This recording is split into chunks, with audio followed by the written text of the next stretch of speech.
Ассалаумағалейкум. Уалейкум ассалам. Налоговыйдан кеп тұрым, чотам. Чотамыңды шығарам. Құр бар ей. Бүйтіп келе беруге сендердің праволарың жоқ қой, айбарым. Мертвый сезонда күйдірдіңдер ғой. Айтады қарындасым. Саламатсыз ағай. Жұмыртқа бар ма? Бар ғой жұмыртқа. Жұмыртқа жұтып жүрем да? Молодец. Әншісің де, я? Жоқ. Ондай емес пе? Хоббида пайдалы ғой неге жұмыртқа? Жоқ, ондай емес. Ондай. Мынандай жұмыртқа жұтып атсың да әйтеуір. Бұндай жұмыртқа емес. Кете. Әйелім жеріктік ұстап қабет. Болды. Мына жем-шидектің бәрін әкеп қойдым, арнайы сендерге. Жоқ, темекі дейді ғой. Қой, сондай ма?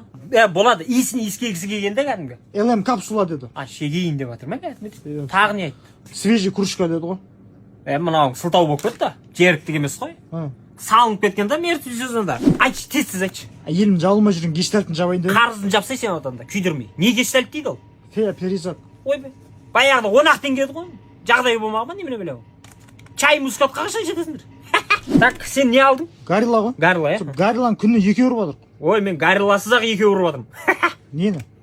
Сен не айттың? Қой бірші, мен өзім мынау санный не істейтін суды ішіп жүрмін. Зор екен. Натуральный сок Ираннан келген. Бүкіл магазин қазір талас тармасы осыны алып жатыр.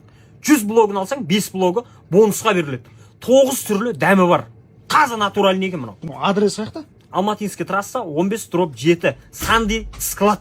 Болды, мынаның бәрін ақпыт. Гариланы құртты.